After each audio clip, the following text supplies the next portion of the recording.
आपको याद होगा मुख्यमंत्री आवास में समाजवादी सरकार में एक मोर आ गया था और मैंने उस समय अधिकारियों से कहा कि मोर आ तो गया, अब जा नहीं पाएगा। मैंने उसको इतना अच्छा खाना खिलाया, इतना अच्छा दाना दिया कि मोर वही मुख्यमंत्री आवास में रहता था। मैंने एक तस्वीर, सड़क पर हाथी चल रहा था एक्सप्रेसवे, उसकी तस्वीर ट्वीट कर दी। एसटीएफ गई, उसके महावत को उठा ले आई, जेल भेज दिया उसको। ठीक बात है, कानून है कि आप हाथी नहीं रख सकते हैं, उसका सुप्रीम कोर्ट की गाइडलाइंस हैं कि आप किसी को नहीं रख सकते हैं। और समय समय पर सरकार ने लाइसेंस भी कैंसिल किए हैं और जिनके पास अगर हाथी था तो उन्हें वापस सरकार को करना पड़ा। मैं ये जानना चाहता हूं कि अगर आप जान बचाने वाले इंसान को आप धारा लगा करके डराना चाहते हो, आरिफ को आप डराना चाहते हो, यही वन विभाग के अधिकारी उस समय कहां थे जब जो 2019 में एक महावत की हाथी ने हत्या की। महावत की हत्या हुई हाथी से, क्योंकि मुख्यमंत्री जी का वो पड़ोसी था, उनकी स्वजाति का था, इसलिए वन विभाग सो गया। वन विभाग ने कोई कार्रवाई नहीं की। उसके बाद अभी 2023 में उसी हाथी ने 3 लोगों की जान ले ली। सरकार पैसा दे रही है, सोचिए आप, क्योंकि मुख्यमंत्री जी का स्वजाति है, वो मुख्यमंत्री का पड़ोसी है, वो हाथी से जान ले रहा है तो आप उसको सरकार से 5 लाख की मदद कर रहे हैं आप। मैं जानना चाहता हूं विभाग के लोग कहां हैं। और दबी जुबान में ये विभाग के लोग हमें भी समझाने की कोशिश करते हैं। मैं उनसे जानना चाहता हूं, line safari, animal safari Etawah में बनी थी, 50 डियर और एंटीलोप्स, एक लेपर्ड खा गया। मैंने उस समय के प्रमुख सचिव, डिप्टी सीएम, मंत्री से कहा, तब जाकर के लेपर्ड पकड़ा गया। बताओ किसकी जिम्मेदारी थी? अगर 50 डियर वहां खा गए एंटीलोप, आपने क्या कार्रवाई की? और फिर अगर आप इस तरह कार्रवाई करेंगे कि क्योंकि वो हम देख करके आ गए सारस, तो याद रखना आप भी अपने घर में कोई पालतू नहीं रख सकते। उस समय आएगा, समय बदलेगा तो आप चीजों को नहीं पाल पाओगे, क्योंकि अगर कानून सारस के लिए है तो कानून और जानवरों के लिए भी है। आपने क्या कार्रवाई की बड़े बड़े शहरों में जिन्होंने, कुत्तों ने किसी आम आदमी को खा लिया? सड़कों पे जो सांड मर रहे हैं, सांड जान ले रहे हैं, क्या कार्रवाई कर रहे हो आप? दुर्भाग्य हमारा उत्तर प्रदेश का। बताओ, मुख्यमंत्री जी ट्वीट कर रहे हैं, कह रहे हैं हम रोबोटिक का प्लांट लगाएंगे। अरे मुख्यमंत्री जी, आप सांड नहीं पकड़ पा रहे हो, क्या रोबोटिक का प्लांट लगाओगे आप? और हर दिन आपके अखबारों के माध्यम से मैं पढ़ रहा हूं कि एक किसी व्यक्ति की जान जा रही है, एक्सीडेंट हो रहा है। कोई दिन नहीं बचता जिस दिन सांड की वजह से जान न जा रही हो। आप किसको झूठा सपने दिखा रहे हो?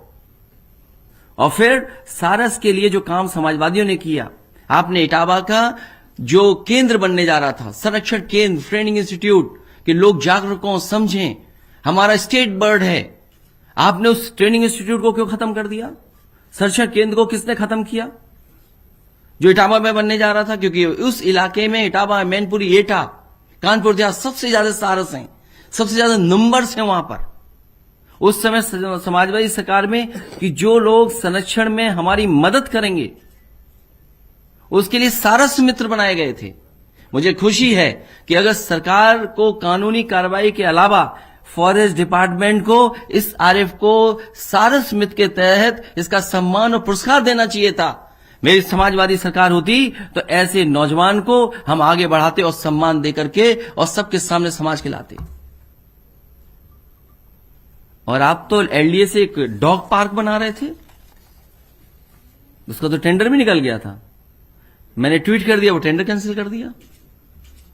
कैसे हैं आप? और देखिए क्या ट्वीट कर रहे हैं, देश का सबसे बड़ा रोबोटिक प्लांट उत्तर प्रदेश के अंदर स्थापित होगा।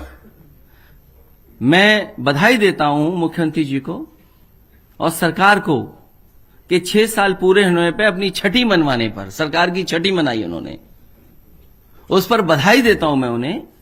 कम से कम ये बता दो कि रोबोटिक जब बनकर के रोबोट निकलेगा तो वो कौन से वस्त्र पहन के निकलेगा, क्या कपड़े पहन के निकलेगा। जहां हाथों पे काम नहीं, नौकरी नहीं, रोजगार नहीं, जहां आप बात स्वदेशी की करते थे, आप जहां नौकरी रोजगार देने की बात करते थे, वहां रोबोटिक प्लांट लगाएं। किसको आप गुमराह कर रहे हैं, किसको गुमराह कर रहे हैं रोबोटिक प्लांट। और मैं तो पत्रकार साथियों से जानना चाहता हूं, बताओ आपकी जगह रोबोटिक बैठ जाएंगे तो समाजवादी लोग किससे बात करेंगे? अरे कौन मुस्कुराएगा? रॉबर्ट बैठा दिए जाएंगे, चैनल इसके रॉबर्ट बैठे हुए हैं। हम भी अध्यक्ष जी से कहेंगे रॉबर्ट भेज दो, वही प्रेस कराएगा। भाई जब रॉबर्ट खरीदे जाएंगे तो भाई हम भी तो खरीदेंगे। भाई ये तो है नहीं कि रॉबर्ट प्लांट बना है, रॉबर्ट बन रहे हैं तो केवल सरकार के लिए होंगे, वो तो आखिरकार व्यापार और कारोबार होगा उसका। तो आप लोगों की तरफ से भी आ जाएंगे, यहां पर कुछ बैठ जाएंगे और हम लोग भी कुछ खरीद करके यहां बैठा देंगे, तो ठीक रहेगा। हम लोग पीछे से बात करते रहेंगे एक दूसरे से। किसको गुमराह कर रहे हैं बताओ? जब इन्हें हिसाब किताब देना चाहिए था दो सरकारों का, दिल्ली और लखनऊ का। हम ये बात मानते हैं, ये हिसाब किताब या जनता में इसलिए बात कही जा रही है अच्छी अच्छी, क्योंकि वोट चाहिए आपको। 24 का चुनाव आपके करीब है, इसलिए आप सपने दिखा रहे हो कि उत्तर प्रदेश में उत्सव मन रहे हैं। क्या उत्सव मन रहा है उत्तर प्रदेश में? जिन मंत्रियों पे आरोप एक साल, क्योंकि आप मैनेजमेंट में माहिर हैं, कई ऐसे मंत्री जिन पर सजा की है, और फिर सदन में जो लोग झूठ बोलते हो।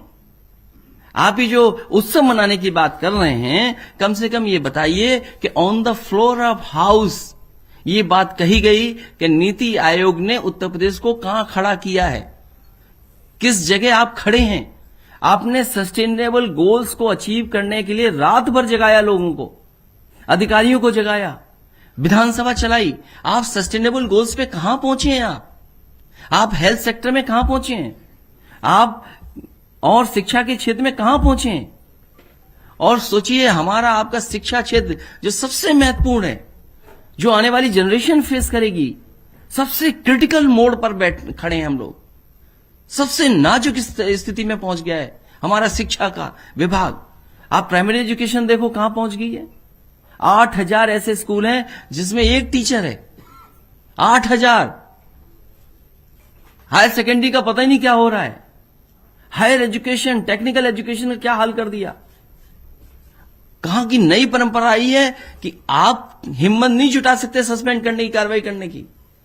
जिस संस्था के पास पावर नहीं है वो कार्रवाई कर रही संस्था, उस स्थान से कार्रवाई हो रही। और एक वाइस चांसलर को बचाने के लिए क्या नहीं हो रहा। सोचिए शिक्षा का स्तर ये। और ये तस्वीरें मीठी मीठी आती हैं, ये तस्वीरें समझौते की तस्वीरें हैं कि आज हम उनसे मिलने जा रहे हैं, वो हमसे मिलने आ रहे हैं। और फिर 75 जनपदों में एक एक मेडिकल कॉलेज जरूर होगा। अरे किसने मना किया? गोरखपुर का जो मेडिकल कॉलेज के अंदर बच्चों के लिए सुपर स्पेशलिटी हॉस्पिटल बन रहा था, वो 14 स्टोरी बिल्डिंग थी, इन्होंने काट के 10 स्टोरी कर दी। जो मुख्यमंत्री अपने ही क्षेत्र का विकास रोकते हो। 14 स्टोरी बिल्डिंग बननी थी सुपर स्पेशलिटी बच्चों के अस्पताल की। चलना न चलना वो दूर, 14 फ्लोर की थी, 10 फ्लोर की पहुंचा दी। सैफई का अगर ऊंचा अस्पताल बन रहा था, नीचे कर दिया, हमें कोई दिक्कत नहीं है। ये नई तरह की चीज हो रही है कि बिल्डिंग अगर बड़ी है इसको काट दो, छोटी कर दो, और तभी तो बजट नहीं खर्च हो रहा। आपका स्वास्थ्य विभाग का क्या बजट खर्च किया आपने? आप स्वास्थ्य विभाग का बजट नहीं खर्च कर पा रहे। और जो मेडिकल कॉलेज हैं, क्या उनमें professor, assistant professor, associate professor की पूरी है संख्या? जो स्टाफ आपको जरूरी है वो है क्या? मुझे याद है मैंने on the floor of house का जो वित्त मंत्री थे उनके मेडिकल कॉलेज की मैंने स्थिति बताई कि जो मेडिकल कॉलेज आपका शाहजहांपुर में है, जिसका सबसे पहले शिलान्यास समाजवादी सरकार में और उस समय के जो स्वास्थ्य मंत्री थे वो नड्डा जी थे, हम लोगों ने उसका शिलान्यास किया था। पहला मेडिकल कॉलेज जो सेंट्रल स्टेट के दोनों के साथ मिलकर बनना था। आज आप उसकी स्थिति देख लीजिए, आप देख लीजिए। इमरजेंसी में ले जाइए यहां पर किसी मरीज को, अगर न रेफर कर दिया जाए मरीज तो बताइए, ऑपरेशंस नहीं है, दवाई नहीं है, मशीन्स ऑब्सोलीट हो गई। आपने बताओ 5 साल में जो हमारी प्रेस्टिजियस इंस्टीट्यूशंस हैं, पीजीआई है, लोहिया इंस्टीट्यूट है, केजीएमयू है, आपने बताइए कितनी मशीनें खरीदी होंगी। आप गरीब को इलाज देना ही नहीं चाहते हैं और क्या सपना दिखा रहे हैं कि सब में मेडिकल कॉलेज बन जाएगा। एक चीज जरूर कहते हैं ये मुख्यमंत्री कि हमने रिकॉर्ड पेमेंट किया है, रिकॉर्ड पेमेंट गन्ने का हुआ है, लेकिन यह सरकार नहीं बताती कि अभी भी किसानों का गन्ने का पैसा बकाया है। और हम में से आप में बहुत सारे लोग बैठेंगे, अगर डेटा देखेंगे तो आपको पता लगेगा कि कितने चीनी मिल अभी भी बकाया नहीं दे रही हैं।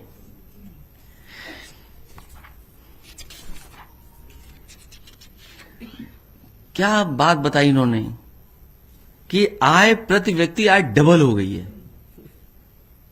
प्रति व्यक्ति आय डबल हो गई है। पता नहीं कौन सा इकोनॉमिस्ट बैठा हुआ है, कौन अर्थशास्त्री है, कौन विभाग के अधिकारी हैं जो ये बता रहे हैं कि प्रति व्यक्ति आय दोगुनी हो गई। कहां से नाप रहे हैं आप? और इसी तरह आपने ये कहा कि जो हमारी ग्रोथ रेट है बजट की स्पीच में 16%, 16.9% है। वो दिखाइए जरा स्क्रीन पे हो तो। वित्त हमारे मंत्री जी ने कहा कि 16 पॉइंट इतनी हमारी ग्रोथ रेट है। जो ये सरकार झूठ बोलती है, जो ये सरकार गुमराह जनता को करना चाहती है जिन चीजों को, उसके लिए इन्होंने कंसल्टेंट रखा है कि ये झूठ कैसे सच में बदला जाए। एक अपना झूठ छिपाने के लिए 200 करोड़ कंपनी को खर्च करने पैसे, जो झूठ बोल दिया उसको जस्टिफाई कैसे किया जाए, उसके लिए डेलॉयट 200 करोड़ रुपए, 200 करोड़ रुपए। आज उत्तर प्रदेश का नाम सुनते ही लोगों के चेहरे पर चमक आ जाती है। ये पता नहीं कौन सी चमक है, हमने तो तस्वीरों में देखा है कि कितनी चमक डाउन हो गई है। एक भी एयरपोर्ट का शिलान्यास में प्रदेश के सकल राज्य घरेलू उत्पाद में 16.8% की वृद्धि दर्ज की गई।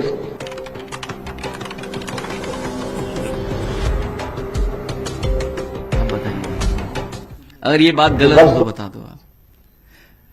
जो सरकार के वित्त मंत्री ये कहें कि 16% हमारी ग्रोथ रेट है और $1 ट्रिलियन इकोनॉमी के लिए आपको 34% चाहिए, तो आप बताइए कैपिटल इन्वेस्टमेंट कितना आया है जो कर रही है सरकार बजट से? क्या खर्च, क्योंकि जब आप विभागों का खर्च ही नहीं कर रहे हैं पैसा, तो कैपिटल इन्वेस्टमेंट कहां बढ़ रहा है?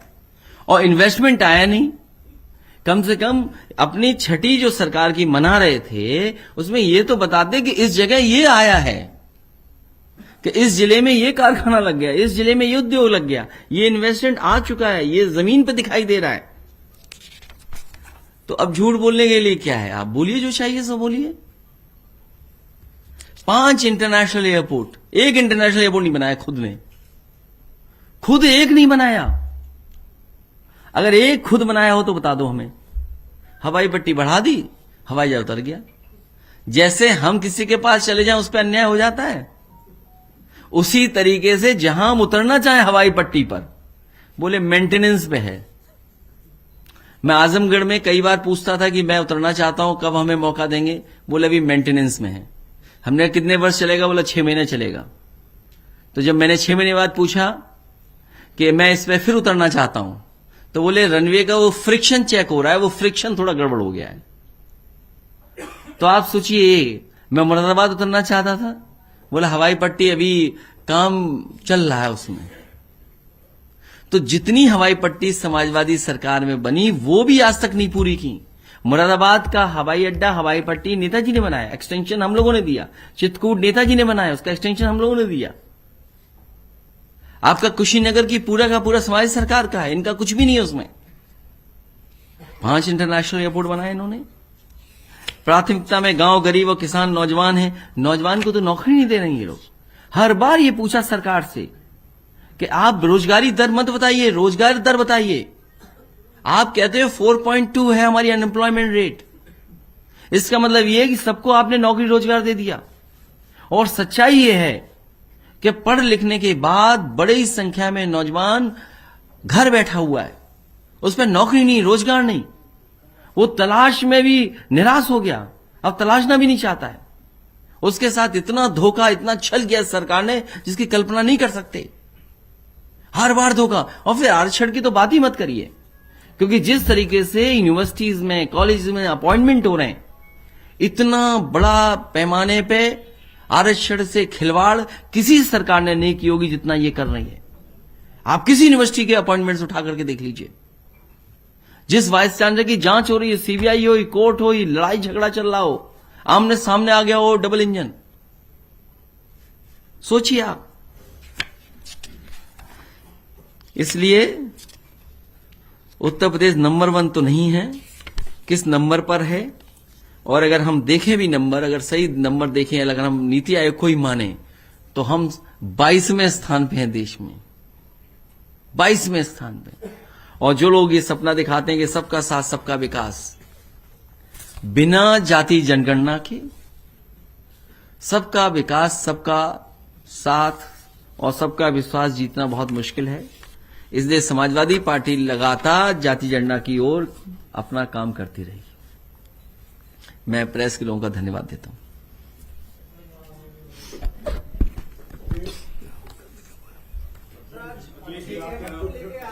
गुजरात से गाड़ी पलटने का रिकॉर्ड रहा यूपी में। अभी आपने बताया कि सरकार झूठ बोलती लगातार, एम्प्लॉयमेंट का कोई व्यवस्था नहीं है, तो झूठ को आप लड़ेंगे कैसे? कि तो उनके पास अखबार, उनके पास पैसा है, आपके पास पता नहीं क्या अखबार, आपको अखबार निकालते भी नहीं है। और इससे हम लड़ेंगे कैसे? नंबर 1, मैं एक साथ उनका जो मीडिया मैनेजमेंट है या और सारा, हाँ, और चूंकि आप स्वयं सत्ता में रहे तो आपको मालूम है सरकार करोड़ों रुपए इस बात पर खर्च करती है कि सूखे चेहरे को कैसे चमकाया जाए। वो काम कोई भी सरकार करेगी। उसके अलावा जो अपरेंट स्थिति हो गई है, जिस पर मुख्य समस्या है कि एक जो मैंने आपको बताया कि अनएम्प्लॉयमेंट नहीं है, उसका वो है। और अब जो एक परसेप्शन की लड़ाई हो रही है कि आप अगर कोई बात कह देंगे तो हम आपको कोर्ट से सजा दिला देंगे तो आपकी सदस्यता चली जाएगी, तो आपको क्या फायदा होगा? अभी नंदा जी कहे तब 39 सीटें जीत लेंगे, वो 39 पूरी सदस्यता रद्द कर देंगे। ये कौन सा मुद्दा आपके लिए ज्यादा इम्पोर्टेंट है? और क्या आप डेमोक्रेसी से इसको बचाना सबसे ज्यादा महत्वपूर्ण समझते हैं या इन मुद्दों पर ज्यादा? मैं धन्यवाद देता हूं, क्योंकि बहुत महत्वपूर्ण सवाल खड़ा किया है। सबसे बड़ा सवाल तो यही है कि लोकतंत्र बचेगा कि नहीं बचेगा। और बीजेपी दल नहीं है, न जाने कैसा संगठन है। उस संगठन से लड़ने के लिए सबसे मुश्किल बात जो है, एक बार मैंने दिल्ली में एक बड़े चैनल के सामने कहा कि सवाल यह नहीं है कि कम्युनल कौन है। हमारे देश का अगर पढ़ा लिखा और जागरूक लोग अगर वो कम्युनल हो जाएं, वो झूठ को झूठ मानने लगें, झूठ को सच मानने लगें, इससे बड़ा खतरा समाज को और लोकतंत्र को कोई नहीं हो सकता। हम उस स्थिति पे पहुंच गए हैं। सरकार कुछ भी करे, लेकिन जो परसेप्शन, जो पॉलिटिकल क्रेडिबिलिटी की बात आए, या क्रेडिबिलिटी जिसकी भी खतरे में आएगी। मुझे याद है, जैसे ही मैं सुबह निकला और मुझसे प्रेस के लोग सवाल पूछने लगे, उन्होंने कहा कि इस सरकार का 1 साल पूरा हुआ है। मैंने कहा 1 साल नहीं, 6 साल पूरे हुए हैं। और देखिए क्या हुआ, मैं जहां गया मैंने 1 साल का जवाब नहीं दिया, मैंने 6 साल की बात की। तो सरकार को छठी मनानी पड़ी, नहीं मनानी, सरकार को स्वीकार करना पड़ा कि हां ये 6 साल पूरे सरकार के हो गए हैं। वरना हमारे पत्रकार साथी तो 1 साल का सवाल जवाब पूछ रहे थे। इसलिए हम आपको धन्यवाद देते हैं हमें याद दिलाने के लिए कि लड़ाई किस दिशा में लड़नी है। हम लोग गांव जाएंगे, 5 जून तक हमने तय किया है, क्योंकि वो पर्यावरण दिवस है। उस दिन तक हमने तय किया कि समाजवादी पार्टी का हर बूथ पर हमारा संगठन हो, हमारे कार्यकर्ता हो, तभी भारतीय जनता पार्टी का मुकाबला कर पाएंगे।